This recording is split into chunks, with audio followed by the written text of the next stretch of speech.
Para sahabat, ada dua kata pembangunan desa yang kelihatannya bagus. Kalau dulu membangun Indonesia dari desa. Yang kedua, pembangunan berbasis desa. Ini sama sebenarnya intinya. Artinya desa itu menjadi basis. Tapi intinya pembangunan. Ini dimunculkan oleh para teknokrat, termasuk para perancang visi misi kepala daerah misalnya. Calon bupati punya visi misi, salah satunya pembangunan daerah berbasis desa. Nanti orientasinya antara lain untuk melakukan penyelarasan antara pembangunan daerah dengan pembangunan desa. Pembangunan desa menjadi basis, menjadi ini ya. Artinya nanti akan ada banyak program-program yang masuk ke desa. Tapi para sahabat itu bukan hal yang baru ya. Istilahnya pembangunan yang masuk desa itu sudah lama banget. Entah revolusi hijau atau agropolitan, PNPM, banyak kan. Modelnya bolak-balik ganti. Dulu ada integrated rural development. Ada pembangunan berbasis masyarakat desa. Ada penanggulangan kemiskinan pedesaan, ada proyek-proyek, ada infrastruktur pedesaan, ada ekonomi desa pesisir, labelnya banyak. Terus lalu ada community driven development, banyak banget lah. Ya. Intinya apa? Intinya proyek itu. Proyek yang menjadikan desa itu sebagai fokus lokus target. Itu hanya tipu-tipu aja. Kelihatannya bagus, tapi tipu-tipu. Kita analisis pakai bahasa politik ya, subjek, predikat, objek. Subjeknya siapa? Percuma kalau kita mau memperbaiki desa, tapi desa itu nggak pernah jadi subjek. Kalau di zaman 20 tahun yang lalu misalnya Kutai Kartanegara terkenal ya, ngasih duit satu desa 1 miliar. Itu sama juga, itu pembangunan berbasis desa juga. Tapi uangnya itu uang proyek yang dikendalikan oleh kabupaten. Sekian untuk ini, sekian untuk ini. Sama juga sekarang dana desa itu juga pembangunan berbasis desa. Pembangunan berbasis desa itu sudah menyimpang dari undang-undang desa. Undang-undang desa menegaskan desa sebagai subjek. Subjeknya jelas. Kalau desa membangun, ya desa yang jadi subjek. Jelas toh?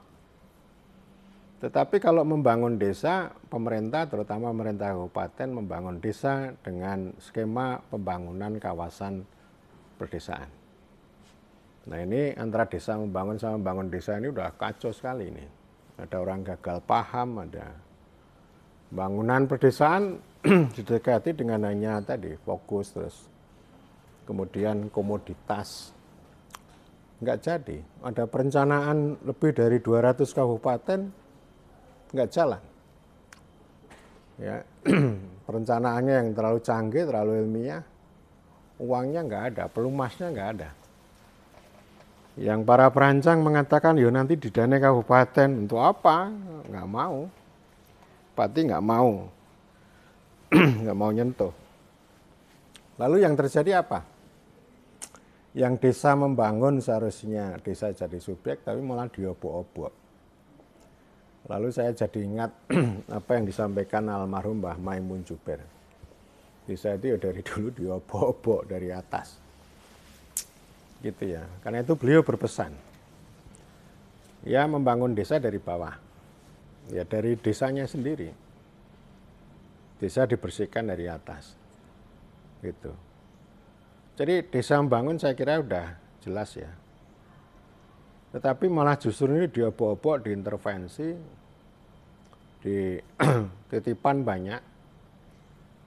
yang kewenangan lokal, kewenangan kepentingan masyarakat setempat tidak hadir dengan baik, tetapi semuanya titipan atas nama program nasional gitu ya. Tetapi justru yang membangun desa atau pembangunan kawasan pedesaan yang tidak digarap secara serius. Tidak ada, katanya nggak ada uang. Padahal bisa melalui kolaborasi dengan swasta juga bisa sebenarnya. Nah ini nggak digarap. Kerjasama antar desa yang menjadi bagian dari pembangunan kawasan pedesaan juga tidak tumbuh dengan baik. Ya, makanya saya berpesan ya jangan tergiur lah dengan istilah pembangunan berbasis desa itu. Itu hanya proyek aja.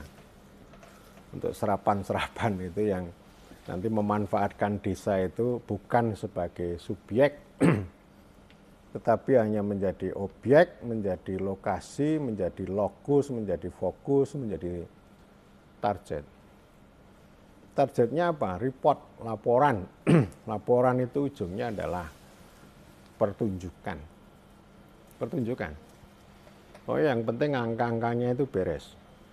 Oh desa mandiri bertambah, desa sangat tertinggal, desa tertinggal itu bertambah. Pokoknya orang itu di ini. Nah ini kan bertentangan dengan pendekatan belusukan. Belusukan itu kan pendekatan yang sangat induktif, melihat langsung, melihat fakta dan aspirasi. Bukan melihat data. Kalau yang tadi itu, yang proyek itu ya data. Pendamping itu ditugasi untuk mengumpulkan data tiap hari. Datanya bisa diupdate untuk pertunjukan. Ya kan senjang banget itu. Pemimpinnya belusukan secara langsung, lalu menterinya main data. Oh, udah luar biasa itu, dipamerkan kemana-mana itu. Nah nanti terjebak di situ. Pembangunan berbasis desa itu terjebak di situ. Karena sebenarnya prinsipnya udah jelas. Oh ini ranah desa membangun, ini ranah membangun desa, udah jelas. Kalau Anda mau main-main lebih ini, ya membangun desa. Pembangunan kawasan pedesaan, industrialisasi pedesaan. Jadi desa berpartisipasi, termasuk kerjasama. Kemudian kabupaten itu melakukan eksekusi, gitu. Lalu pemerintah pusat melakukan akselerasi, nanti swasta melakukan investasi. Kalau misalnya pemerintah pusat nggak punya uang, ya nanti dengan swasta. Entah itu nanti menggarap cabai kayak gitu ya, industrialisasi cabai misalnya, di daerah-daerah yang punya cabai misalnya, atau kopi atau yang lain lah. Atau juga bisa memanfaatkan DAK dan alokasi khusus, karena selama ini kan tersedot untuk infrastruktur. Bukan berarti saya anti infrastruktur, bukan. Tapi juga penting untuk melihat DAK dan alokasi khusus ini untuk akselerasi terhadap membangun desa. Sehingga ini mimpi mengurangi laju urbanisasi ini menjadi perhatian.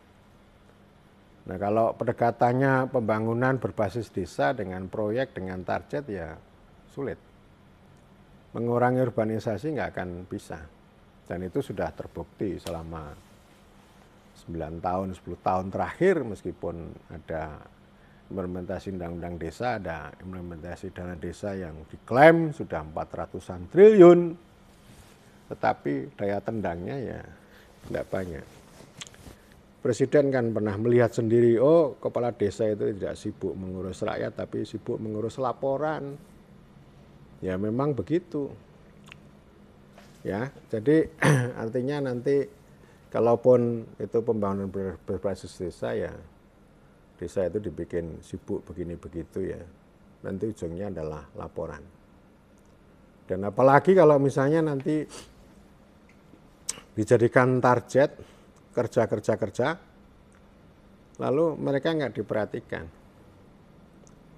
Kesejahteraan mereka, gaji mereka, penghasilan tetap mereka nggak diperhatikan. Gimana kalau Anda punya banyak target tapi siltap kepala desanya 800? Loh ada loh ini. Ya. Anaknya mahasiswa kami ini, kepala desa, bapaknya kepala desa, siltapnya 800. Datang minta dispensasi SPP. Oh, saya prihatin ini. Gitu ya. Tapi kepala desa cerita, harus begini, harus begitu, tapi kurang memperoleh perhatian. Ya, jadi ini poin saya, jangan tergiur, jangan terbius dengan kosakata pembangunan berbasis desa. Itu hanya proyek, bukan sebuah transformasi untuk membuat desa yang kuat, mandiri. Tapi ya proyek itu ya segitu-gitu aja. Jadi tidak begitu bermakna untuk desa dalam arti yang sesungguhnya.